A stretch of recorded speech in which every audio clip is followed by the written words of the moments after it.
Congratulations, you just signed a new client. That's so exciting. Now, how do you keep them as a long-term client? Well, the key is your onboarding process. And most business owners don't even have an onboarding process, which is why in today's video, we're going to dive into a simple three-step process that's not only going to make the onboarding process for your clients really easy, it's going to make your life a lot easier too. And the benefit of having this set up is that once you have it in place, it's much easier to outsource this part of your process and get it off your plate, which ultimately is the goal to give you your time back. So stick with me if you are tired of winging it when you bring on a new client and having it be a little bit chaotic for the new people. And instead, let's make sure we show them the best first impression we can and turn them into long-term clients. If we haven't met yet, I'm Elisa Connor. This is the Marketing Menagerie. And every week we dive into not only marketing tactics, but business processes and tactics that are going to help you accelerate your growth, increase profits, and make the most out of the things you're already doing. So if this is your first time here, welcome. If you have been here before, thanks for coming back. This week, we're specifically diving into onboarding processes. More often than not, when I talk to business owners and entrepreneurs, their response to, do you have an onboarding process is, yeah, I just wing it. That's not a process. They just are randomly emailing and texting and sending information back and forth and hoping and praying that it stays organized and that nothing gets missed. This can not only be dangerous for your business, because if you do miss something, you could be in trouble if somebody comes back and wants to take legal action towards you. You don't have any proof, you don't have a contract, and I've seen people get in trouble with this before.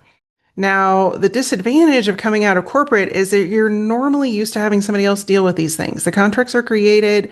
You have an office that deals with those things. Accounting deals with the processing of payments. And as a business owner, you're now thrown into the process of having to have all of these things taken care of. And if you don't have a team behind you, guess who's in charge of all of those things? You.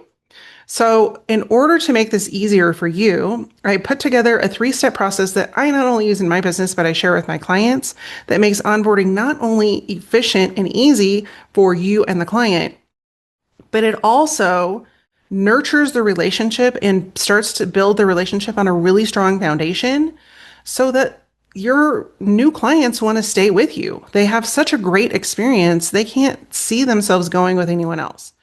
So let's dive into some of the reasons why you'd want to set up an onboarding process. Some of them are pretty obvious and some of them maybe not so obvious. But the first is when you have an effective onboarding process, people really appreciate that, which means they enjoy working with you. And if they enjoy working with you, they're going to want to continue working with you. And the benefit of that is that they will become a long-term client, which means their lifetime customer value increases. Even more so, it means you have to look for one less client because those people that are already in the fold that you've already turned into clients are happy enough to stick with you. Some of the clients that I've worked with, I've had for 8, 9, 10 years. And do we work as intensively as we did in the beginning? No, but I'm still working with them in one capacity or another. The other component of this that a lot of people don't think about is that if you have a happy client and they're talking to friends and family or other colleagues, the chances that they're going to refer you over some rando for what you do is much, much higher, which means your referral rate increases as well. So if you have happy clients and you've made it very easy for them to be happy and see results, the likelihood that they're not only going to stick with you, but share your name and what you do with others is much, much higher, which again leads to you having to do less marketing in the long run because you put the effort forth in the beginning while you're bringing those people on. And so some people like to just skim over the onboarding process and make it just like, whippity woo, and don't really put the time and attention into it that it deserves. And you can tell because their turnover is high and they don't work with people very long. When you have to continually go look for customers, it's not only time consuming, it can be expensive, especially when you're in a competitive industry and market and you are trying to get the attention of people. So let's talk about why the first 30 days matter. Why does it matter that you have an onboarding process that people remember and that they appreciate? Well, one is the people that you're bringing on, the client that you're bringing on just took a leap of faith with you. They have invested with you for whatever amount of time. If you're doing a subscription model, it's, for 60, 90 days at minimum, depending on how you've set that up. And they are taking a chance on you. Yes, you can have as many case studies and testimonials as you want, but until someone is actually invested with you, the trust level isn't the same. So your client just made this really big decision and they might be a little bit nervous about it. And if you just have like an onboarding process that doesn't appeal to them or that makes them feel like just a number, what's the likelihood that they're going to have a good experience and feel good about the money they invested? I mean, right now they're in this land of teeter-tottering with, okay, I just invested this. I hope this was a good decision, but I don't know. I don't know this person that well. If you give them a 5-star onboarding experience, you eliminate a lot of those fears and objections. And the nice part about that is that it makes it easier to make progress with them as they move forward with you.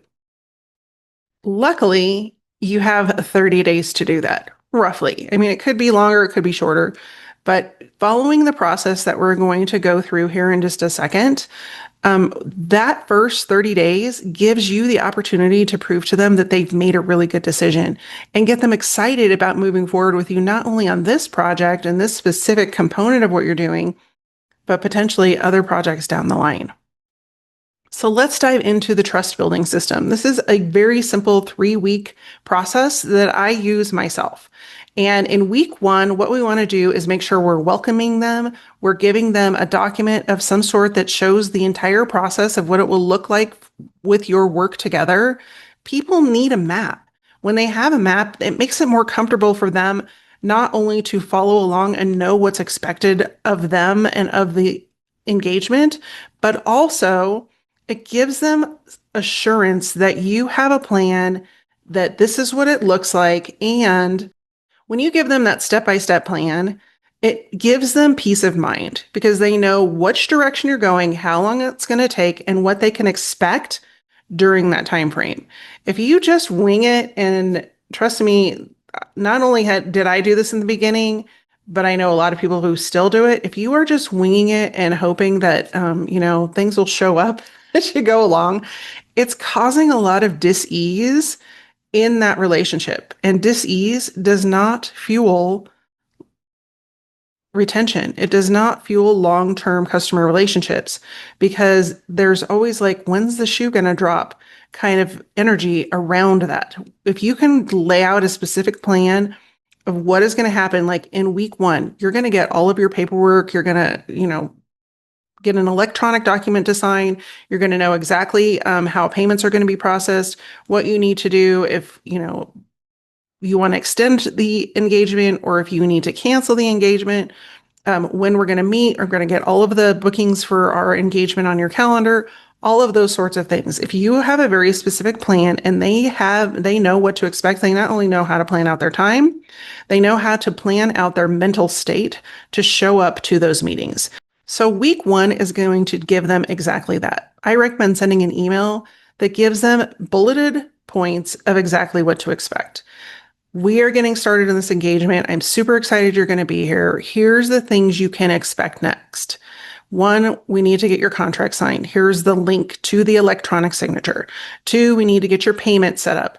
And you can do that here and set recurring payments so you don't have to put it in again. It'll just automatically charge your card until you cancel. 3, I'm going to send you a calendar link for every week that we're meeting at this time because that's the time that you said would work for you. If you need to change that time, it's not a problem, but I want to make sure that your space is reserved on my calendar. And by setting up these meetings now, I'm going to make sure that I have the time allotted that I need to devote to you. Simple things like that. Sending an email with that and the plan that you've put together for their entire engagement is going to create ease going forward. And it already starts building trust because in their mind, they're thinking, wow, if they put this much attention just into the onboarding email, I can't imagine what else I'm going to get moving forward with them because I've not had this experience before. So 1, creates great differentiation between you and your competitors. 2, builds rapport and ease with your new client. And 3, gives them a taste of what it's going to be like to work with you. And that in turn shows them they made a really good decision. I recommend during this first week that you set up a call with them. There's a couple of things that you want to cover on that call. The first being you want to identify and document their goals. This becomes really important because if you identify and document their goals, everything you do from that moment forward should be aligned with reaching those goals. And it's a great way to remind them that, hey, on our first call, you said your goal was this. So if you get off track, you can steer the engagement and conversation back to their goals or reevaluate the goal and create new ones. Number two, on this call, it's a great opportunity for them to ask questions, maybe things they didn't think to ask before, and vice versa. You might have questions as you start having longer conversations with them that lead you to information you didn't have before, which may dictate how you roll out your engagement plan with them. You may have to go forwards or backwards about things. So one of the examples I gave in a previous video is a lot of times from the outside perspective, I can see a lot of things going on with marketing. But until I actually get into the organization and start digging around and seeing what's going on, it's really hard for me to know where we're going to go, which direction we're going to go with their marketing. Because they may on the surface have a lot of things going on, like a podcast, for example, or posting regularly on social media. But until I have actual metrics around those activities, it's really hard to make a decision of where to plug in and amplify.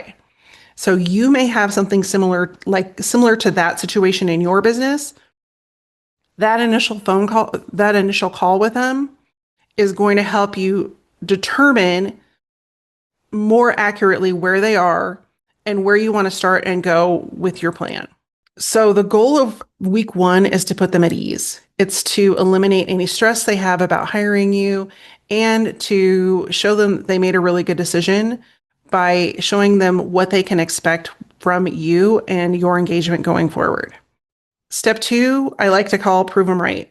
So now you got to put your money where your mouth is. And this is your opportunity to show your new client what you can actually do for them. And I highly recommend during this week that you find a quick win for them, whether you're digging through new information they're giving you or new insights that they've shared with you on that initial phone call, whatever it might be, find something that is getting them one step closer to their goal.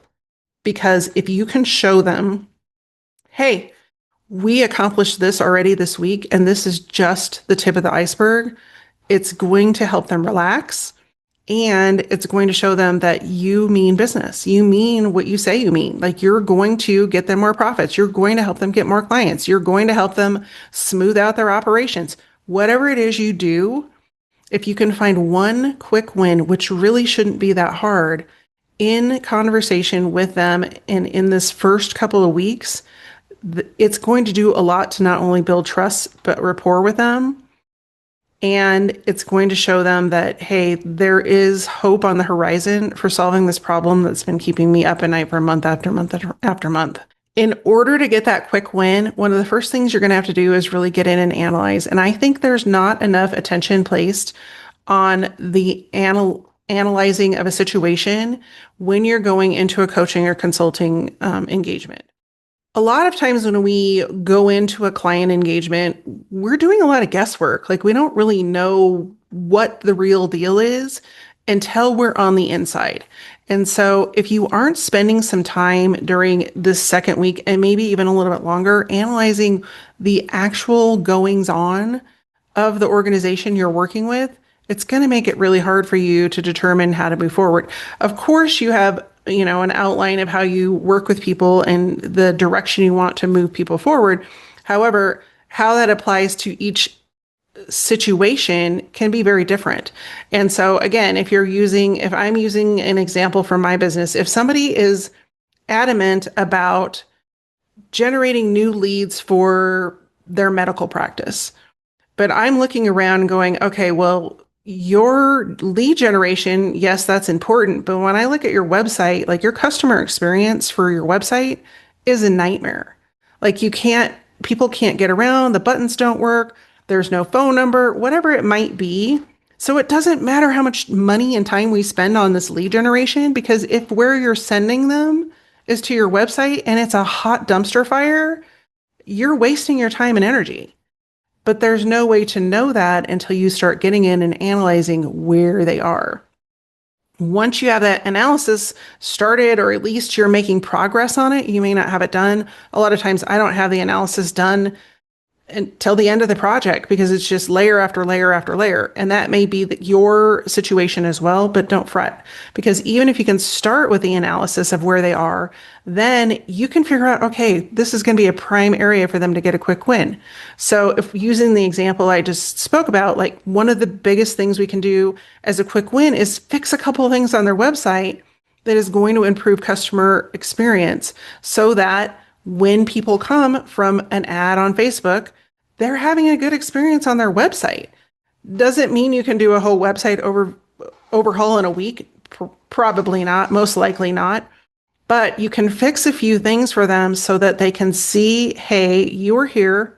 This is why things weren't working. And now we have this fixed. And as we send people here from this Facebook ad, they're going to have a much better experience. We tested it with A, B, C, and D. Those could be employees, those could be friends, that could be the client themselves, whatever it is. But it shows them you're already making progress and it's only week 2. That is not only a foolproof way to build trust with them, but it shows them that you are serious about helping them solve their problems and you're already getting them results. Last but not least, I can't emphasize this enough, especially in today's world. Communicating is key. If you are making progress with your client and you're not documenting that progress along the way, one, they're going to have a hard time staying engaged and seeing the value of what you provide. But two, it makes it a lot harder for you to gather information for a testimonial. So even if you're asking simple questions every week, like, do you remember we started here? We started with your website not having a phone number on it. And so when people would come over here, they didn't know how to get in touch with you. They didn't know how to call. They didn't know whatever it is. Your contact form was broken. We started here, but now at the end of this week, not only do we have that fixed, but we have this, and this fixed. How is that helping you, or how is that making you feel about your problem? And then you get their initial reaction. And more often than not, when you're pointing that out to them, they're going to say, hey, I am pleased as punch. Like, give me more. And so that's what you want. And so those regular check-ins, it doesn't have to be every week, but those regular check-ins with your clients not only build the rapport, it continues to show them that you're making progress towards their goals, but also it is an opportune time for you to start gathering information to put in a testimonial or multiple testimonials around their engagement, which is going to build your authority with other people. So at the end of week 2, they should be thinking, oh my God, I'm so glad I hired this person, instead of, I hope I didn't make a mistake. So if you're not delivering the former, you need to rethink how you're moving into this engagement and what can you optimize to ensure that they really are feeling like, oh, this is the best decision I've made in a long time.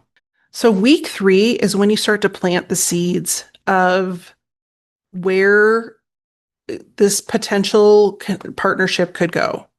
And a lot of times people just stop with their initial project. They just go, oh, we're just going to fix this thing. But if you have been in consulting or coaching long enough, you realize that everything is linked. Like this situation is linked to this situation that's linked to this situation. Now, will you be the fix for all of those situations? Not always, but that's a great opportunity for you to align and find other partners that can fix the things you don't want to touch. But if they are things that are in your scope and your wheelhouse, this is a great time to upsell or continue the engagement with people.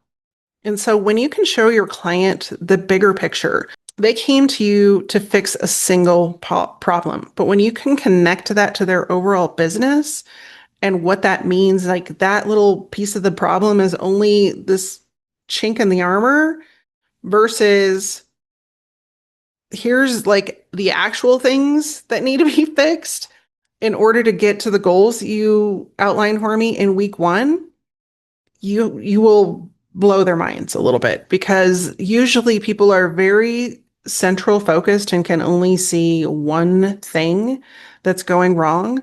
But when you can open their minds to actually it's this plus these five other things, they're going to not only go, wow, I had no idea, but they're also going to go, we need to fix those other things. And so when you're having those conversations, this is a great opportunity for you to identify other challenges they're having. Some of that may just come from conversation of, hey, what else is going on? Like, where else are you finding, that your organization is struggling? So we'll use an example right now of a proposal that I just put out.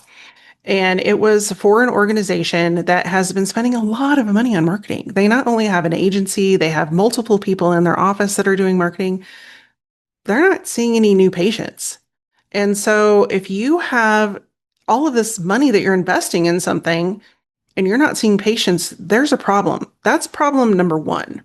So when I spoke with them, I did this exact thing and they're not even a client yet. But I showed them, I said, okay, so this little thing right here that you're worried about, which is a big thing of not having clients, is actually just the tip of the iceberg of the other problems you're having. The big one is that your online reputation is a nightmare. Like people are not going to trust you because your reviews are bad. They haven't been responded to. They, like if it's on the internet, it's forever. And so if you're not fixing those things and your reviews are a 3.5 and your competitors are a 4.9, you have a significant problem. And it doesn't matter how much marketing in the world you do because they're never going to call you. And so one perspective is, hey, we don't have any clients because our marketing dollars aren't working for us. That could be true. But the bigger issue is it doesn't matter how much marketing you do if you don't fix this over here. And some of that is internal processes, some of that is marketing, some of that is other things, patient experience. We got to fix this stuff because if we don't fix this stuff, this over here isn't going to work. And so that can be an example of what you could do for your clients is how are you looking at their business and going, okay, well, you're focused over here. But in reality, you got all this other stuff going on. And unless we fix this, you're never going to get to this goal over here of having a whatever $1 million business or $1 billion business. The benefit of this is that it paints a picture for them of how the two of you can continue working forward beyond your current project scope. And as long as you can keep fixing their problems, they're going to keep you around. As long as you keep showing them results, you keep showing them milestones that you're reaching, they're more than happy to keep paying you. And like I said, it's much easier to keep a client and keep them happy than it is to constantly spend money, time, and energy marketing to get new clients. Now, do I say eliminate that altogether? Absolutely not. You completely need to market to get new people in, but you have to have less of those people if you retain the people that you have already in your world. So why does this actually work? Well, one, as I mentioned before, most coaches and consultants don't have a plan. They don't onboard effectively and they just wing it. And it shows because that is making their client feel like, did I just make a mistake with this person? I don't really know what to expect. And then they hop on a call with their coach or consultant the first time and they're just like, all right, what are we going to work on? And that should have all been ironed out long before that first phone call took place. When you have a plan in place, it makes them feel like not only did they make a good decision, but that you have your shiitake together. Like if you're going to act as a professional, you need to have this process ironed out and in place and ready to go. And even more so, you need to make sure that it is so easy for them to go through the process that there's no hiccups along the way. Now, will mistakes be made? Of course, nothing is perfect. But the easier you can make that process, the more their confidence in you and their decision becomes. The easier and more efficient you can make that process, the more and more their confidence grows with not only you, but with the work you're going to be doing together. When you follow this system, you look like a professional. You look like you know what you're doing, and you're going to stand out miles apart from other people in your. When you follow this system, you're going to look like the professional that you are. And when you show up and you have your ducks in a row, you are going to look so much better than a lot of the other people out there that are coaches and consultants. It creates a great market differentiation for you, and it makes it really easy for people to speak highly of you. When my clients and even myself started to utilize this onboarding system, their client retention and my client retention increased by like 70%. And not only that, but long-term customer value also increased by 60 or 70% because our clients are comfortable with us and they see the value that we're bringing and they can see the results. So when you have a system in place like this, it not only affects your customer relationship and the trust you're building with your customers, it affects your bottom line and your profit. If you can increase your profit by 50, 60, 70%, isn't a little time planning and onboarding process worth it? I think so. So, as in every episode, I like to give you an action plan. And your action plan is to get this started. If you don't have a new client right now that you're onboarding, or you don't have any of these things set up, or maybe you need to optimize the things you already have, get started. Pick one thing. More often than not, when I talk with my clients about this, we start with the process document. A lot of times, a process document of how you're going to put people through working with you is intimidating to create. And it can be lengthy and it can be cumbersome and it can be a little overwhelming to your client. So you want to write down the process that you put most clients through. Now, of course, you may deviate from that process a little bit, but more often than not, you're going to follow the same process. And if that's true, document it down, and then you need to shrink it, because unless you can bullet it or make it concise, it's going to be hard to receive and digest. People don't have a lot of time. They don't want to read a 90-page document. They just want an overview of what you're going to do. So write it all down, type it into a Google Doc, and then either ask a friend who's an editor or someone else to shrink it down for you if you're not comfortable doing that yourself. Maybe somebody on your team, but you really want it to be, month one, this, month two, this, or quarter one, this, quarter two, this, whatever it is that you operate by. But that roadmap is going to save you so much time and so much frustration with your clients that I highly recommend starting there. So once you get that process map set up, then you want to think about the other items that you need to include in your process and document those things. So do you need contracts signed? Do you have a non-disclosure agreement? Do you have affiliate payments that you make? Do you need to send out payment information? Do they need to connect with somebody on your team to schedule their appointments? What does that look like? And document that process. And then if you want to take it one step further and make it a pro move, put it into some sort of project management software or have your team do that for you so that every time you onboard a client, you can use your ClickUp or Monday or whatever software you use process, you copy it for the client, you create their version of it, and then as things are completed and brought back to you, as things are completed and returned to you, you can check it off the list, and it's one less thing to keep in your brain, which gives you more time and focus to work on their problems and making them a happy client. Ultimately, at the end of the day, the goal of the onboarding process and of you working with people is to make them happy and to solve their problems, because happy people not only refer you more often, but they want to continue working with you. So I'll use an example. A lot of times I have clients that will come in and they are part of my Authority Launchpad program. And they're just getting started. Like, they just need the bare minimum to get started. They need a website, they need business cards, they need a logo, all of the things you need to get started. Well, in 9 to 18 months, those people are ready for something else. I have the next option for them. Like, I can move them directly into What's coming next? In fact, I can even plant the seeds for them when they're getting ready to close out their project. Hey, we finished your website. Just so you know, when you want to start doing lead generation, you're going to need to have a lead magnet. And even though you're not ready for that yet, just keep in mind that that's something that I can help you with when you're ready. Then again, if you follow up with them in 3 months and say, hey, how's it going? Are you generating leads? What are you doing online? What's your plan?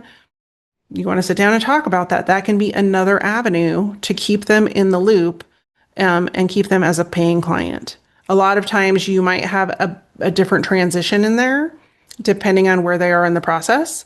But a lot of times when I have my clients come in at the optimized level and they have all of these things going on and then we make everything nice and pretty and work well, they're like, all right, I'm ready to scale. So we move them right into the scale program and they're ready to scale their business and it takes it to another level, which extends the engagement. So think about that for your own business so that when you're working with people, you can start planting those seeds, whether they're ready today, 6 months, 9 months, or a year later. And not only that, but it also introduces the other things you do so that if they're talking to other people, they're like, hey, I used her for this, but I also know she does this, this, and this. Becomes great word of mouth advertising. So at the end of the day, the benefit of having a great onboarding process is not only client retention, but also building that relationship and the trust with your clients so that they become a referral source for you as well as long-term clients. So if you're listening to this or watching this video and you're thinking to yourself, oh my gosh, I don't even know where to start. This process document is freaking me out. She's talking about all these different things like building, offers that build on each other. Don't worry, I got you covered.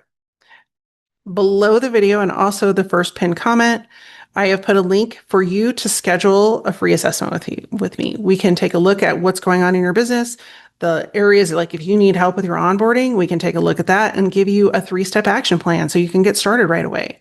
So if you are struggling with anything we've talked about this in this video or even other things going on in your business, click the link and book a call. It doesn't cost you anything and I'd love to help you out. In the meantime, if you've enjoyed this video, I'd love for you to hit the like button. YouTube really likes that. And if you don't want to miss out on future content, consider subscribing. If you also think this could benefit somebody else that you know in business, I'd love for you to forward it so that we can pay it forward to them as well. In the meantime, I hope you have a great week. I'll see you next week. Take care and be well.